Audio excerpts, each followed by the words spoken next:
ओम श्री परमात्मने नमः। तो मित्रों, आज हम अपने इस वीडियो में श्रीमद् भगवद गीता का 8वां अध्याय के बारे में जानेंगे। श्रीमद् भगवद गीता के 8वें अध्याय के शुरुआत में अर्जुन श्री कृष्ण से कहते हैं कि हे पुरुषोत्तम, वह ब्रह्म क्या है, अध्यात्म क्या है, कर्म क्या है, अधिभूत नाम से क्या कहा गया है और अधिदैव किसको कहते हैं। हे मधुसूदन, यहाँ अधियज्ञ कौन है और वह इस शरीर में कैसे है, तथा युक्त चित्त वाले पुरुषों द्वारा अंत समय में आप किस प्रकार जानने में आते हैं।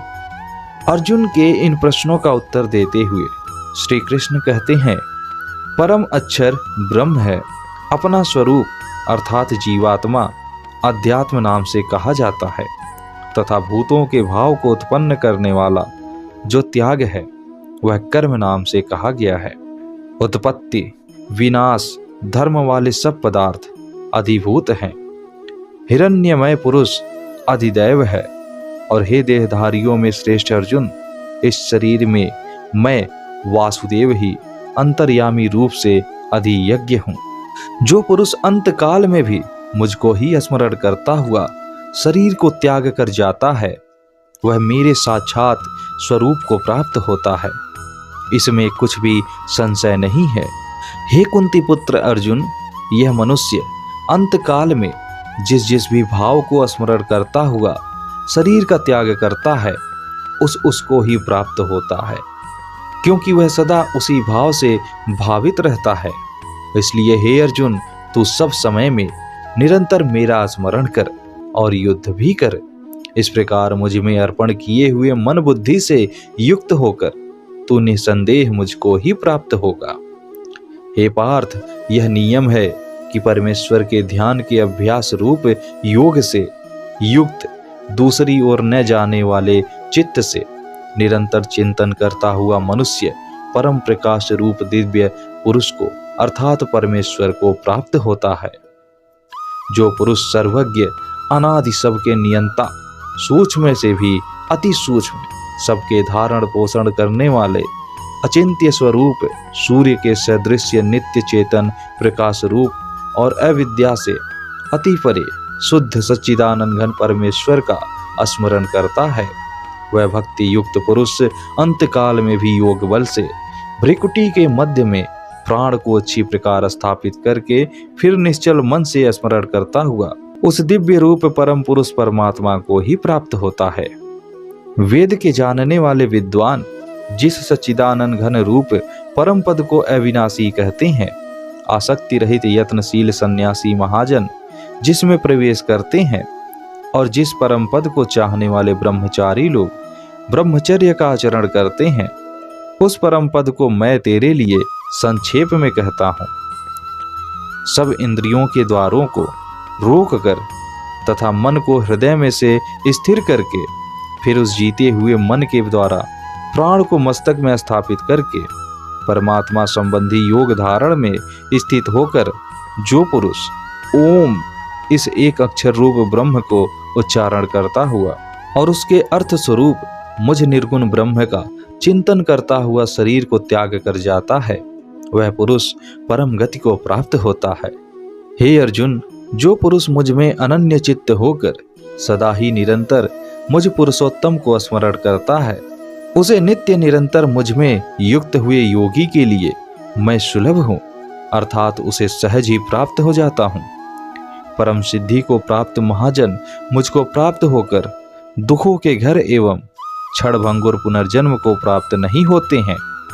इसलिए हे अर्जुन, ब्रह्मलोक पर्यंत सब लोग पुनरावर्ती हैं, परंतु हे कुंती पुत्र, मुझको प्राप्त होकर पुनर्जन्म नहीं होता है, क्योंकि मैं कालातीत हूँ और ये सब ब्रह्मा आदि के लोक काल के द्वारा सीमित होने से अनित्य हैं।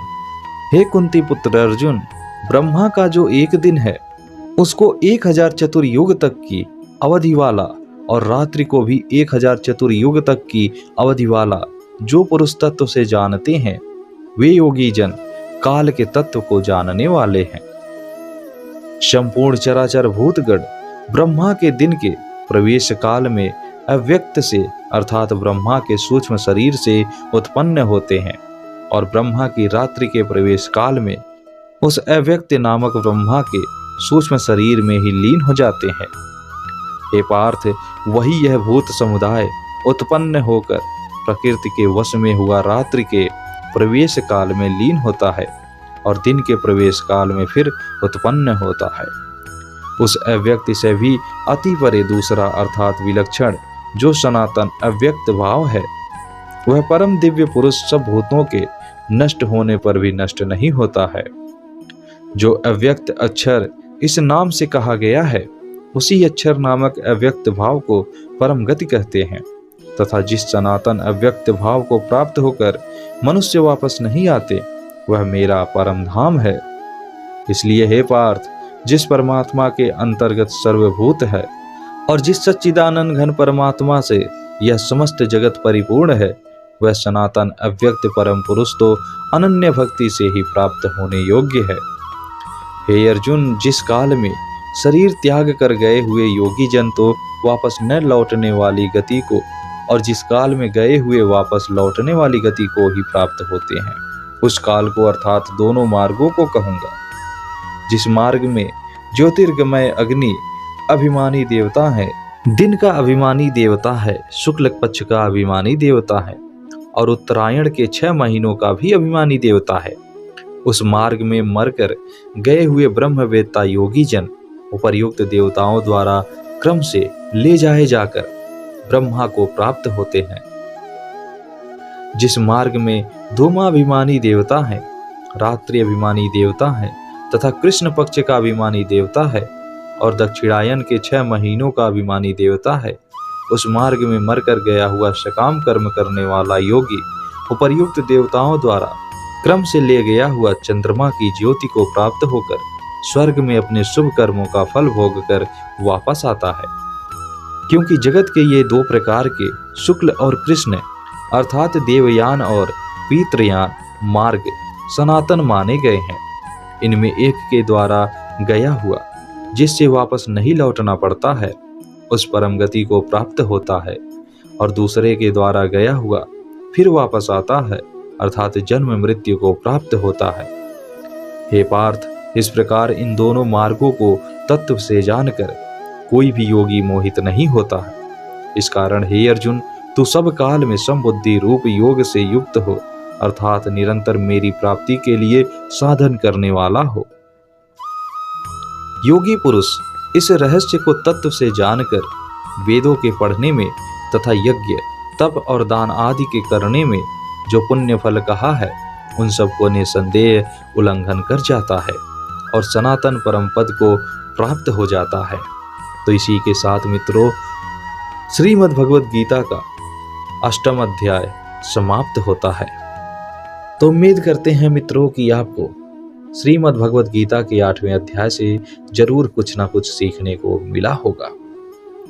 तो मित्रों, यदि आपने श्रीमद् भगवद गीता का पहले से 7वां अध्याय नहीं सुना तो हमारे इस चैनल को सब्सक्राइब करके हमारे साथ अवश्य जुड़ें और श्रीमद् भगवद गीता का पहले से 7वां अध्याय हमारे इस चैनल पर जाकर अवश्य ही सुनिए और इस वीडियो को लाइक और इसे अपने दोस्तों अपने परिवार वालों के साथ भी शेयर करें। जय श्री कृष्णा।